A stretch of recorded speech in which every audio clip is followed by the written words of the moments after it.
Hi guys, Lonray and Lisa here. We just wanted to hop in before the show to tell you how much we appreciate your support. It means so much to us, and we'd love to ask you for a small favor.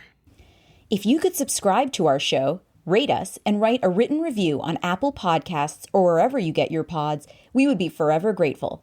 And if you know someone who'd enjoy listening, please tell them about it. And of course, follow the Hippocratic hosts on Facebook, Instagram, and Twitter to keep up with all the latest news. Thanks, everyone. You're the best. Now on with the show. Modern life. Between careers, kids, and health, it can be mayhem. That's why we're here.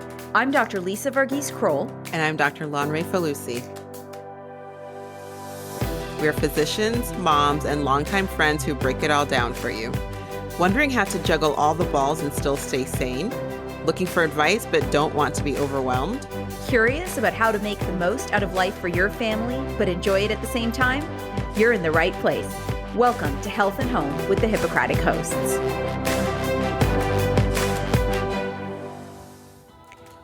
On this episode, we're diving into the holy grail, training your baby to fall asleep and teaching older kids healthy sleep habits.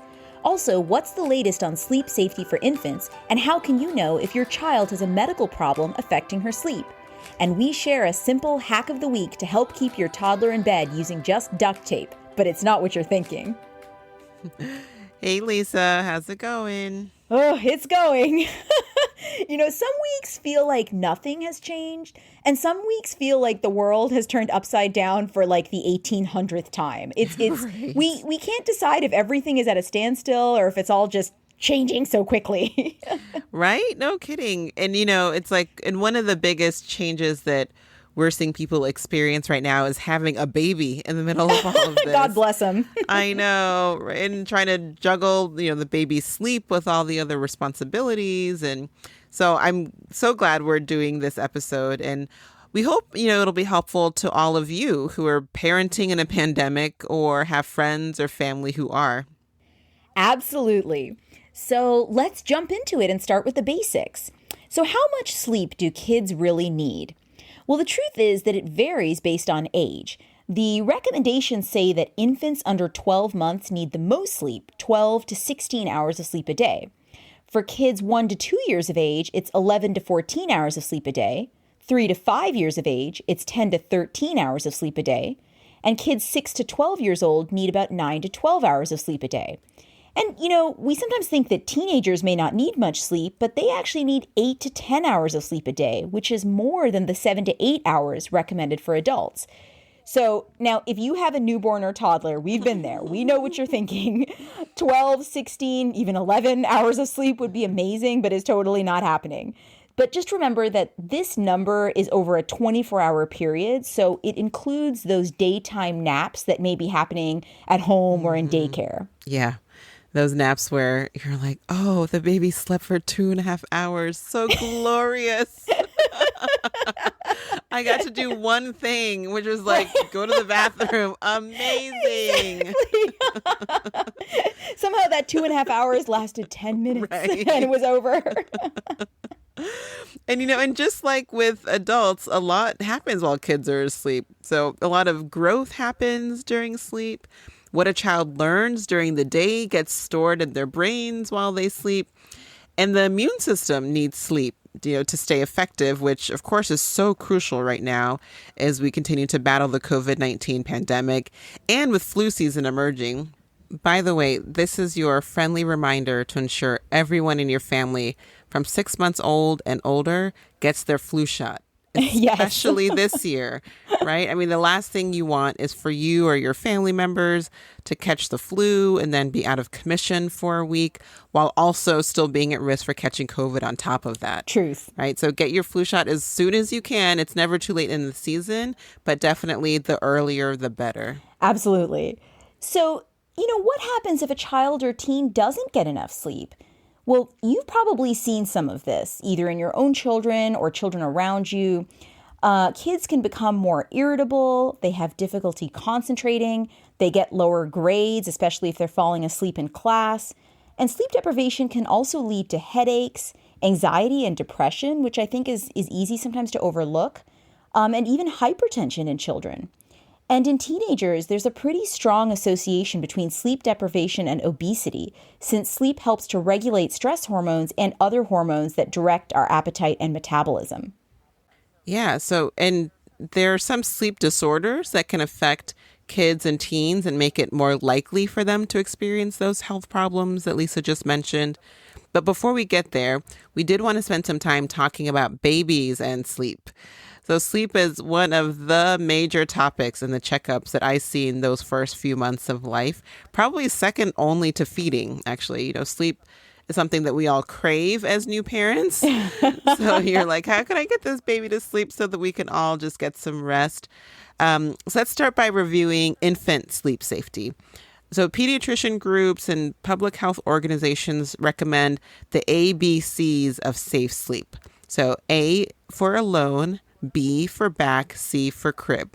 So that means your baby's sleeping alone. So not putting like twins in a crib together, not putting stuffed animals or other toys in the crib for a baby under 12 months of age. No heavy blankets. Like you can maybe tuck in a sheet, along the sides around the baby, but no loose sheets. And then B for back. So putting your baby down on his or her back. And now as kids get older, they like roll around and that's okay. You don't have to flip the baby over, but putting them down on their back is what's important. And then C for crib, meaning that you want your child in a crib or bassinet or, some other sleep surface like a co-sleeper that's next to your bed. There's not enough evidence really to say that the co-sleepers that go in the bed are like safe or not safe. So just generally, we do recommend that the sleep surface be outside of or next to the adult bed. And the reason is that doing all of this significantly reduces the risk of sudden infant death syndrome or SIDS in babies. And there are other recommendations also from the American Academy of Pediatrics for reducing the risk of SIDS, such as avoiding using cigarettes or alcohol or other drugs during pregnancy, and then after birth as well. Breastfeeding can reduce the risk of SIDS, as can using a pacifier. It is recommended if you do that you wait until breastfeeding is pretty well established, which can take a few weeks. And then following the immunization schedule, actually, babies who are fully immunized on time actually have lower risk of SIDS. So many reasons why we should all get our vaccines, including babies, this year and every year. Right. And like Lonray said, the AAP statement does recommend that babies sleep in a crib or bassinet near but not in the parent's bed. However, they do acknowledge that mothers often nurse their babies in the adult bed and may end up falling asleep unintentionally. Oh, very true. I mean, I have to admit that did happen to me when I was breastfeeding. Who didn't that happen to? Tired, right? Right. I mean, that's reality. So with that in mind, here are some suggestions that may make bed sharing safer. So you want to make sure that the mattress in the adult bed is firm and flat. Place the baby so that he or she cannot fall out of the bed or slip between a mattress and the wall or headboard. Keep the sheets and blankets very light. Keep the room cool. And babies should never be in bed with adults who have consumed any alcohol or altering medications or substances. But again, even with all these precautions, the safest place for a baby to sleep is in his or her own surface, like a crib or co-sleeper or bassinet. And we know that not everyone can afford a crib or may have a hard time finding one. So we'll provide links in the show notes at hippocratichost.com to organizations that provide free or low-cost cribs for you or for you to share with someone that you know. Yeah, and so kind of transitioning now to talking about sleep training in infants, the elusive sleep training. I mean, there could be lots of tears with sleep training, and we don't just mean from the babies, right? Oh my gosh. Yeah, no, I think Caleb and I were sobbing uncontrollably while the babies blinked at us. Right, exactly. They're like, what's wrong with you guys? Are you training us or are we training you? I'm having a great night. I don't know what's wrong with you people. Exactly. Sounds like we're all up together. Party time. Right. Like it's 3:00 in the morning, go to sleep. So for that, for that reason, we want to make this feel a little easier and hopefully also just less guilt-inducing for you. The bottom line for sleep training is the goal is to help your baby learn how to soothe himself or herself back to sleep. And, for Lisa and me, this was an aha moment for both of us during our medical training and as we became parents. Like, this learning to fall asleep without a lot of help is not necessarily an innate skill, right? And for most babies, this actually needs to be taught. And we, as the parents and guardians, are their first teachers in this. That's so true. This was a huge revelation to me, realizing that like eating, sleeping is something that you often have to teach babies. So, that's a reality because we all wake up several times a night, all humans, even starting in infancy. So it's not that your goal is to stop the baby from waking up. Quote, sleep-trained baby is one who, when they wake up in the middle of the night, as they're going to do, is one who's able to get back into a comfortable position and fall back asleep on their own. And this is a vital skill. It can help them sleep better all their lives. So focusing on sleep and sleep learning is really a great gift that parents can give their children. Yeah. So how do we actually do this? So first, start with a bedtime routine. At about the same time every night and in the same place, you can do the B's of the bedtime routine. And maybe you've heard of this. So calming routines like B for bath, brush, book, and then bed. So maybe giving your child a bath, brushing their teeth, reading a book, and then putting them to bed. And I would add bye to that to remember that once your kid is in bed, you want to say bye-bye with as little fanfare as possible. A kiss, a pat on the back, wish them sweet dreams, and then leave the room. Or if they're in a crib in your room, then at minimum kind of step away so that you're then kind of removing your attention and helping give them some space to be able to learn to fall asleep on their own. Right. But, what do you do if the baby's crying when you put her down? Or what do you do when he wakes up crying an hour later? Well, there are a number of methods that you may be familiar with, and we want to share the science behind them as well as our own experiences. So one of those methods is the cry it out method. So a full CIO is just what it sounds like. You allow the baby to cry, and eventually through that process, the baby learns to calm himself or herself down over time. Many parents find this hard to do because it can be painful to hear your baby cry for minutes to hours without intervening. Or, parents worry that the baby will feel abandoned. Now, the good news on that front is that a study was published in March 2020 that should be reassuring. It showed that allowing a baby to cry it out sometimes or often did not harm the baby's behavioral development or the baby's attachment to their mother. And this study only assessed moms in terms of attachment, up to 18 months of age. And those babies were able to fall asleep more quickly after 3 months with less crying. Yeah, so that is reassuring. I think it is really hard to hear your baby just cry and not do anything about it. But if you are comfortable with that and you go down that route, it's good to know that there aren't like long-term, harmful effects that we've seen. But if that doesn't sound like it's for you, then there's also the graduated cry it out method, which is also called the Ferber method, or graduated extinction might be another term that you've heard. So with this method, you put the baby down to bed awake, like with cry it out. So you want to make sure that your baby is tired but still awake because, again, the goal is for him to fall asleep in the place where they will sleep for the rest of the night. So with Ferber, unlike full cry it out, you actually go back in to the room after the baby has been crying for a few minutes. Now, the amount of time differs, in terms of when you go in, differs depending on the resource that you read. But I find it easier to remember the 5, 10, 15 rule. So if the baby starts crying at, say, 9 o'clock, wait 5 minutes, then go into the room, with just a gentle voice, try to calm them, maybe a pat on the back, but you're not picking up the baby or turning the lights on. You just kind of gentle voice, a quick pat maybe, and then you leave the room within like a minute or two. And all of this is just meant to reassure the baby that you still exist. Like you didn't disappear when you walked out the door. And your goal isn't necessarily to stop the crying, but just to reassure the baby. So now it's 9:05. And let's say you went in and you did that. Then you leave the room. So now wait another 10 minutes until 9:15.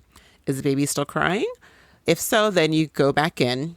and do that same thing, just a gentle pat maybe, some nice words, and you leave the room. So again at 9:30, so now it's 15 minutes later, if the baby's still crying, then you do the same thing. So gentle voice, pat, you leave the room within a minute or two. Restart the cycle then at 5 minutes if the baby's still crying at that point. So you can start with like shorter wait periods on the first night. So maybe you don't want to wait a full 5 minutes for the baby to cry before you go in. And you can, start maybe 2 minutes of crying the first night. And then the second night, have the baby wait for like 5 minutes before you go in, and kind of elongate it that way. The third night, maybe you wait 8 minutes and so on. So that's really actually technically how the Ferber method is designed, so that each successive night starts with a later check-in time for the first check-in. But if you were just too tired to keep charts to remind yourself of like what time you started the night before and all that, then that 5, 10, 15 method might be easier to remember. So, you'd also follow this method if your baby wakes up in the middle of the night. And studies show that most babies will learn to self-soothe and eventually fall asleep on their own within a week of consistent use of this method. It's also been shown not to be harmful to the parent-child attachment. And it's been associated with an eventual decrease in parent stress, which is like something that we all are seeking, right? And I'll say this is the method that actually worked really well for me, for our kids. And I used just like the simple 5, 10, 15 method of, going in like 9:05 and then 9:15 and then 9:30 and then starting back over if needed. Right. And we used a variation of that as well. We used a book called The Sleep Easy Solution. And that, like in our sleep deprived haze, my husband and I devoured a number of sleep training books, and we found that this one worked for us. And it is similar to the Ferber concept. It just has extra chapters on naps and how to handle developmental issues that can disrupt your child's sleep. And we actually talked about this book in episode 5 as well, when we were talking about book recommendations. And so this is something we'll link to in our show notes. But there really are many methods to sleep training. There are many other ones besides the ones that we've talked about. There are less commonly used methods, such as the chair technique, where you sit in a chair in the room until the baby falls asleep and gradually move the chair toward the door each night until you're no longer in the room. There's also bedtime routine fading, where you gradually spend less time soothing them at night.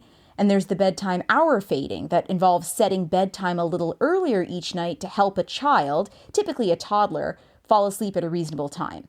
No matter what it is, the key is consistency, teamwork, and patience. And I'll just say if you don't have the teamwork with your spouse, so let's say like one of you just really cannot stand hearing the baby cry at all, the other person, just feels like they can handle it, then it's okay for one person to just do it. I mean, for us, that was me. I told my husband not to worry about it. At some point kind of not like cry with the baby crying. And so it's okay if just one person kind of takes over the sleep training. Right. And remember that every family is different and every child is different. So slightly different methodologies might be best for different people, as long as they're rooted in love, and always as long as your pediatrician is on board. So remember to always run this by your physician, no matter what. Yeah. And, and then the question is, so when do you start with sleep training?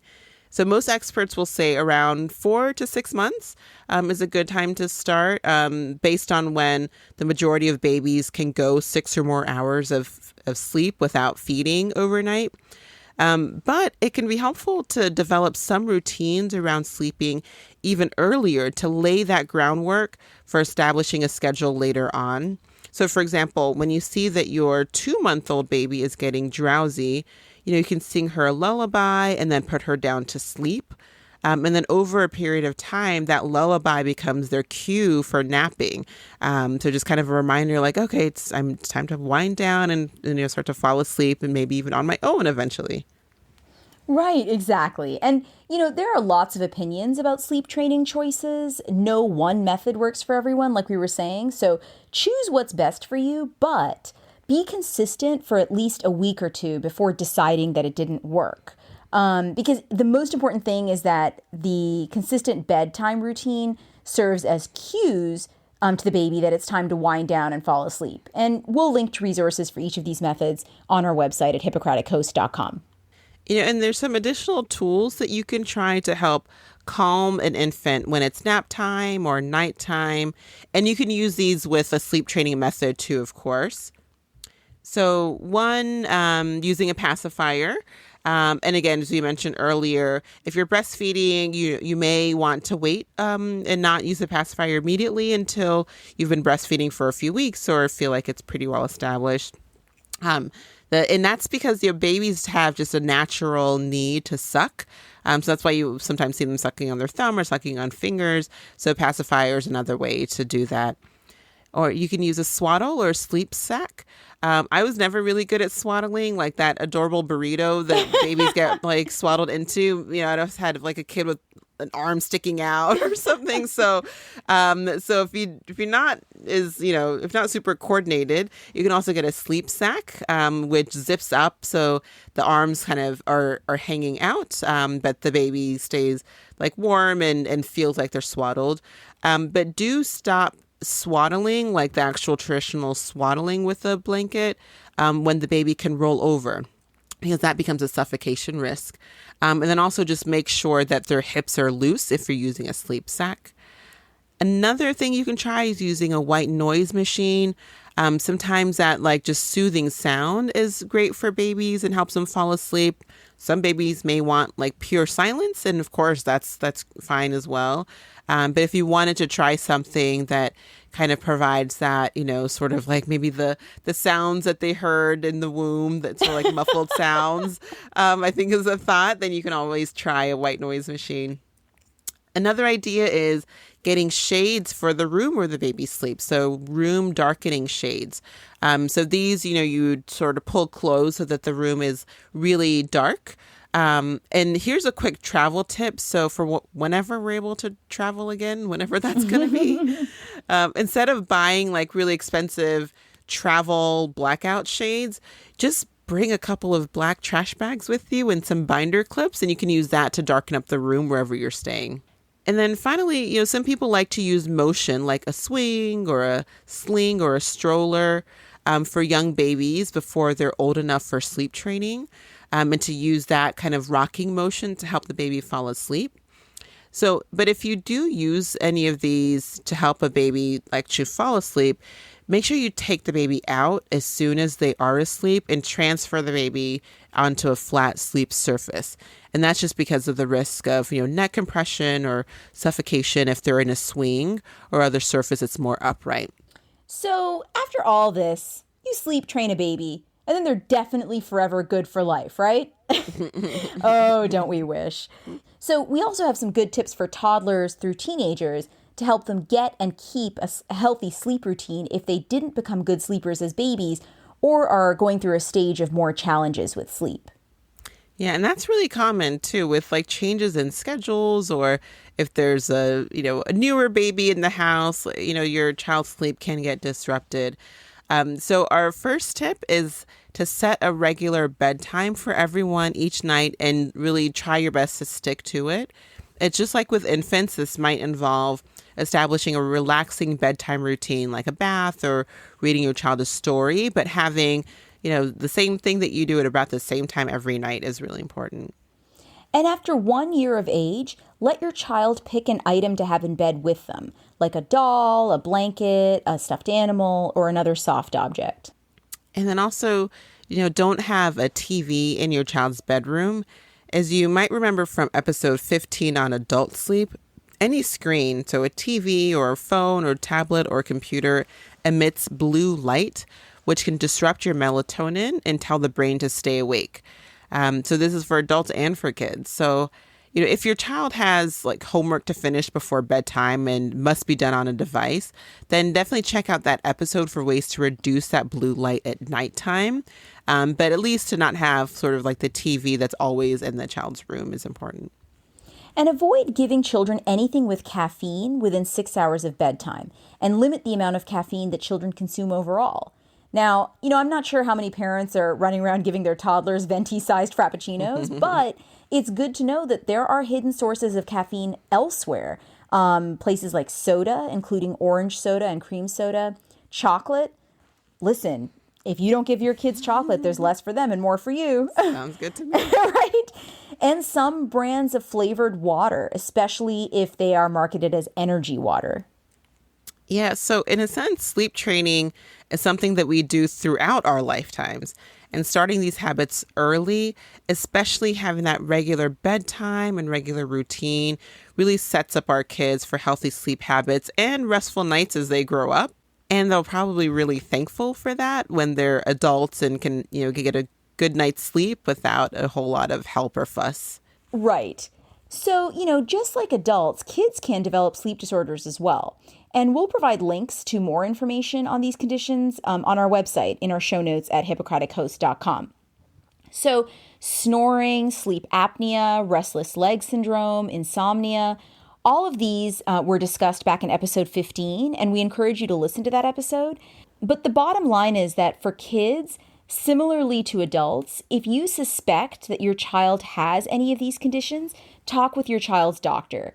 They could need a sleep study or another evaluation, and this is especially important for children who have signs of or have been diagnosed with behavioral conditions like ADHD. Studies show an overlap between ADHD and sleep disorders like sleep apnea. However, the effects of both are similar, which makes the true relationship difficult to tease apart, and which makes it all the more important to talk with your child's doctor about any of these concerns. And how about nightmares? Nightmares are normal starting from the toddler years, and they're actually just a way of processing what the child sees and experiences during the day. So when it happens, definitely encourage your child to talk about it and how they felt about it. Give them a hug, a kiss, to comfort them, and then help them get back to bed. Try to avoid that temptation of bringing them into your own bed, as that can set up a routine that you probably won't want to sustain. And just again, like the younger a child is, the easier it is to set up those good, healthy sleep routines. And also taking your child back to his or her own bed reminds them that, their room is a safe place and not a place that is scary and dangerous, even despite those nightmares. Another thing that many people experience is sleepwalking. This is actually present in as many as 40% of children, usually between the ages of 3 and 7. And it can involve anything from sitting up in bed to walking around the house or even outside.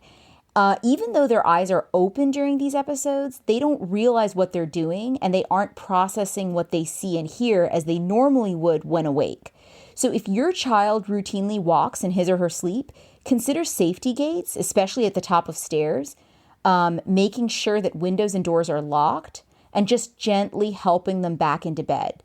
Sleepwalking itself isn't dangerous, and neither is waking a sleepwalking child, but it might scare them to be suddenly awakened, so it may be better to just guide them back into their bed. And then, of course, we have to mention that with COVID-19, more kids are experiencing anxiety and depression and different schedules and not being able to see their friends, and all of that can definitely impact their sleep. That's so true. And it's so difficult to see this happen. We share some suggestions for talking with your child about their emotions during this time in episode 11 on COVID kids and pandemic academics. But don't hesitate to talk with your child's doctor or mental health professional if you're concerned. All right. And that takes us to our physician mom hack of the week.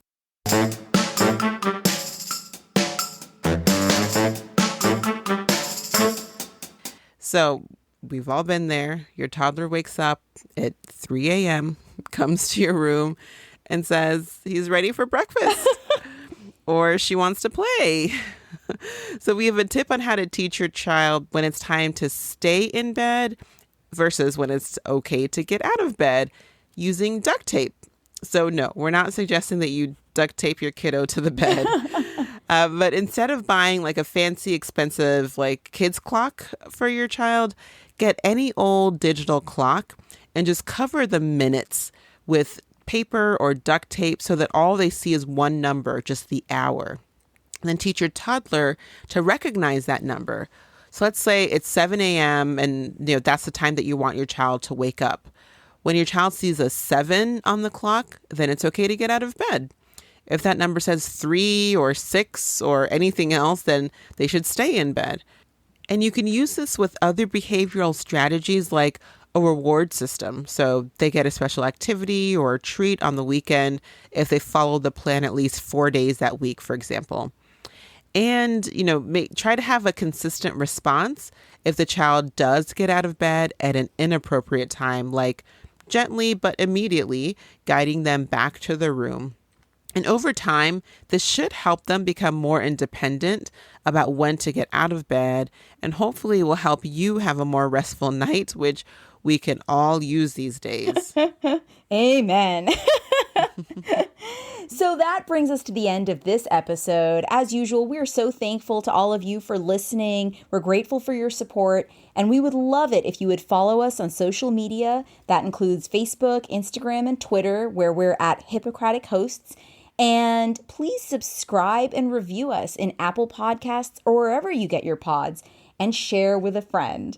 Thanks so much, everyone. We love talking to you and look forward to talking to you again soon. Thanks for listening to Health at Home with the Hippocratic Hosts. Remember that all views expressed here are our own, not our employers, and all content is for informational purposes only and should not be construed as medical advice, nor the establishment of a doctor-patient relationship.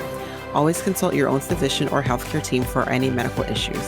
If you enjoyed this episode, please rate us, subscribe, and tell a friend. And check out our website at www.hippocratichosts.com for show notes on this and all our episodes. Can't wait to chat with you next time.